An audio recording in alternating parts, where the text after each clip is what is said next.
Hello and welcome to Justin Dwyer Artistry. Today we're doing a charcoal portrait of my most marvellous model, the amazing Anne. I hope you'll join me on this journey. Let's get cracking. I'm starting out the drawing using a piece of grey pastel paper and a normal pencil. I'm going to spend a little bit of time measuring out all of the proportions and making some basic marks to indicate all of the features of the face. That's going to give me the opportunity to see what the drawing's going to look like and make sure everything fits on the paper before I go any further. As always, I have my trusty eraser in hand and I'm ready to correct any mistakes as soon as I see them. Are you ready to sing with me? Rub, rub, rub out mistakes every time you see them. When I'm doing a portrait or any other kind of drawing, I'm looking at the shapes and I'm also looking at the shape of the spaces in between the shapes. For example, the eyes are a particular shape, the nose is a particular shape, and the face in between the eyes and the nose is another particular shape.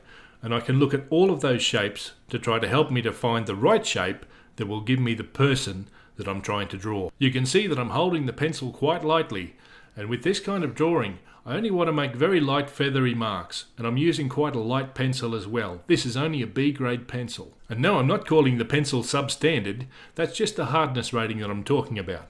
If you'd like to know more about pencils, I've got some information in one of my other videos. I'll link it in the description below so you can watch it. Finish watching this one first though. I continue to just progress along the same lines, looking at shapes, drawing things in, making small adjustments until I'm happy with how the face looks. And then we're going to enter in with the charcoal. I just want to start with some big dark areas that will help me to find the balance as I go forward with the drawing. Anne has been the model for a number of drawings that I've done over the last year or two. Would you like to look at some of them? Unfortunately, all of these drawings had to be taken from reference photos. I didn't have the live model to work from, which is often best. The photos were taken over a range of years and of course capture a range of facial expressions. Over the years I've built up quite a collection of different facial expressions and different people in different activities. I find it really helpful to be able to draw upon these references whenever I want to capture something. Doing these kind of drawings is fantastic practice for when you want to use these kind of facial expressions in a painting or a drawing in some expressive way. I'm working with soft charcoal today. It's one of my favourite mediums to work in. It can be a bit daunting for some people to use it because it looks very messy and dirty to start with, but it gives you an amazing array of possibilities for blending and building up layers. I'm just filling up all of the main areas of the face without being at all particular as to exactly where things go or exactly what shape they are. Some people will disagree with this in a portrait, believing that you should draw everything exactly right from the word go. I don't disagree with that, but I like to give myself some room to play so that I can express myself in my drawings. There's always time with this medium to refine it and bring it back later. Some portraits are drawn with the intention of making a very realistic representation of an individual human being. The expressions on the face of the subject are drawn exactly in order to represent their emotions or their character. I apologise for the quality of some of these photographs. You can think of this as being a bit like a sketchbook tour. Some of these drawings were made for a specific purpose, but a lot of them were simply made for fun, enjoyment and practice. This drawing was actually the prize in a Facebook competition that I ran last year. I like to give back to some of my loyal supporters from time to time. Some of the competitions are as simple as sharing a good joke or even showing us a piece of your own artwork. You can see I'm blending some white pastel into the face on the drawing now. Because I'm using a grey cardboard, to get the lighter areas, the white pastel will help me to bring up different tones in the face. The white pastel blends perfectly with charcoal, and this is a combination that I often use in my black and white drawings. The white pastel can also work as an eraser in some situations. You can use the white pastel to bring up an area that's gotten too dark, or you can use it to cover a mistake. I'll keep layering in the white in all of the lightest areas on the face now, and that will give me a good view of the lights and the darks in the face for the finished drawing. Then I'll start blending.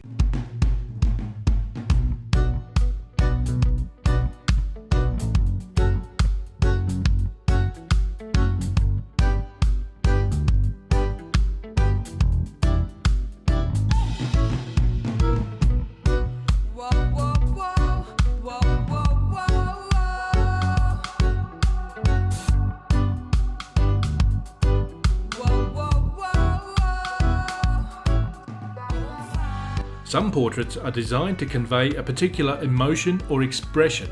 Looking at a person's face, we can receive emotional messages. This can be distorted by using colours, shapes, and lines that may not be representative of the actual realistic portrait. There is no right or wrong way to do a portrait. There's simply expressing yourself in the best way that you possibly can to achieve the result that you're looking to achieve. I start marking in the eyes of the portrait. I want the viewer's gaze to be directly drawn to the eyes of this person. The things that drew me to this picture to make me want to use it as a reference for this portrait were the strong lighting, the interesting hat, and the gaze and expression of the person. And these are the things I'm going to focus on trying to capture as I continue through the drawing.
Some portraits are created in order to represent the people that we care about. These portraits may be characteristic of a particular pose or expression, or you may be trying to improve on or recreate the best photograph that you have of someone that you care about, or maybe to capture them at a particular time in their life or during a particular event. A portrait can be very carefully created over many hours or days, or sometimes it can be a quick sketch that took 20 minutes. It doesn't matter what material you use, how long it takes, or any other thing. What matters most is that you channel the person you're attempting to create and that you capture their attributes in some definable way. I've switched to a charcoal pencil in order to draw in some of the lines around the eye. The pencil is made of compressed charcoal and is darker than the willow charcoal that I'm using for the rest of the drawing. It's still quite a soft charcoal, which means I can draw over the top of the other soft natural charcoals, but it will give me the darkest darks that I'm going to use in this drawing. You can mix any kind of charcoals together, but often soft charcoals go well with soft.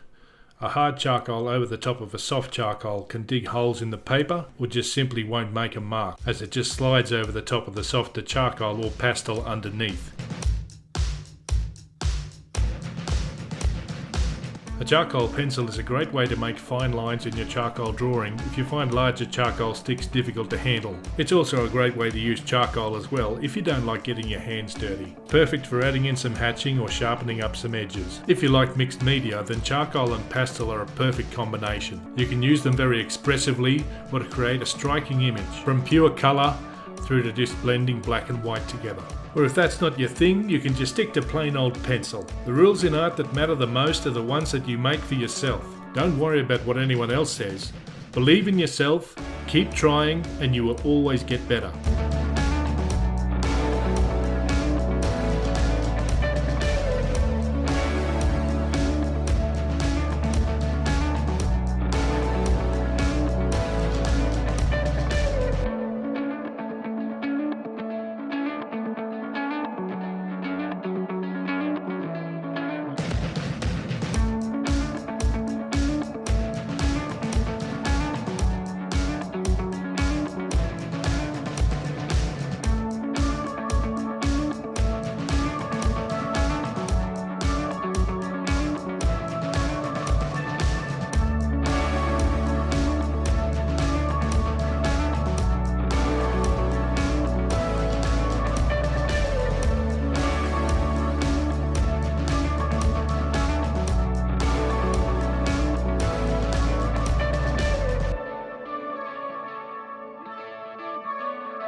And now it's time for a word from our sponsor.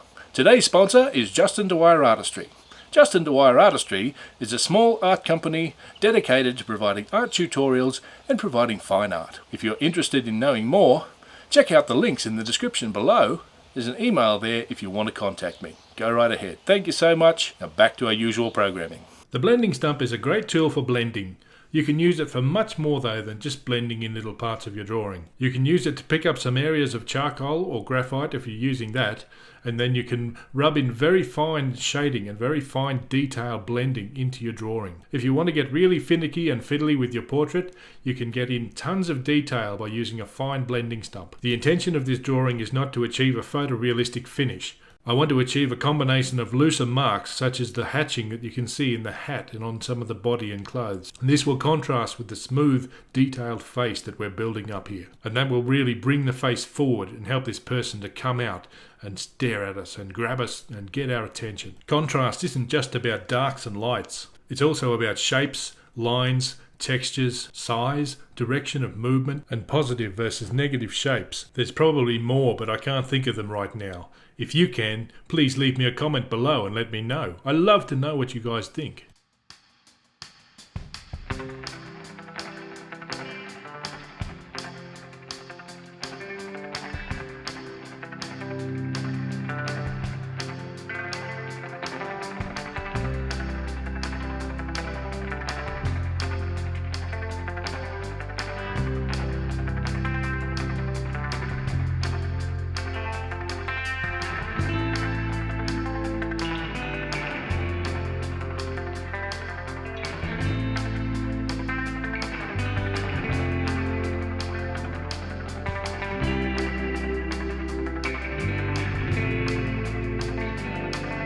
A lot of people over the years have told me, I can't draw. Now I don't believe it for 1 second. You can draw, and here's how. Take time to practice every day and you'll start getting better at drawing. These drawings that you're looking at now are all ones that I've done just sitting in front of the TV, relaxing with my wife. They weren't drawn for any particular reason or put to any particular purpose. These are just pages of a sketchbook that were filled simply because I wanted to and I love to draw. Each one was created at a different time, with a different mood, and looking to capture something different and unique. Now the face has really come forward and standing out nicely, but I've decided that I want the background to change a little bit. The face looks like a night scene with too much makeup, and that's definitely not the look that I'm going for here in this drawing. I'm putting some white pastel in the background to give myself a surface that I can blend on. I'm then going to mark out some of the shapes of the bush and the trees in the background, not in a highly detailed and realistic fashion, but in a vague and simple way, simply to hint at the elements.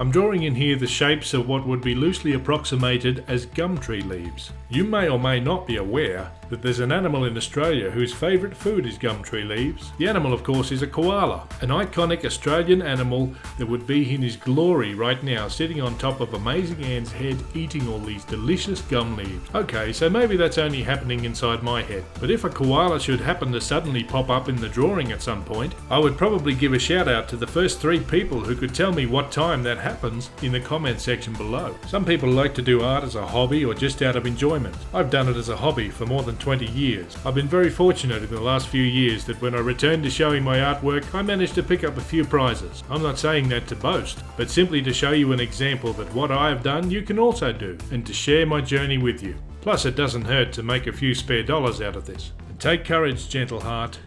If I did it, you can do it too.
I know there have been some problems in the world throughout 2020. Even though I live under a rock, I'm still aware of these things. But I hope you have a better 2021, one and all. As I share with you a final few portraits that I completed recently over the last year or two. Each one of these tells its own story. Sometimes about the person in the portrait, and sometimes a bit more about me. But that's just my journey, and I'm interested to see your journey too. So don't be afraid to share your art. Don't be afraid to share your talent. Don't be afraid to share your light with the world. And now just a few last minute refinements, just to tidy up the bits that are standing out that don't need to stand out quite the way they do. Smooth some blending here and there, add a little bit more contrast here and there, and then let's tackle those eyes where we've gotten a little bit carried away with the darkness and we've lost the focus of the gaze a little bit. A few last glorious moments staring at the back of my head, and then a quick adjustment of the eyes, and there you have it, the drawing is done. Thank you so much for watching, ladies and gentlemen. I really enjoy your company. It's been a treat to have you again. I hope you've liked the video. Please like and subscribe and do all the stuff. And thank you so much. I'll see you next time. Have a wonderful day, and bye-bye.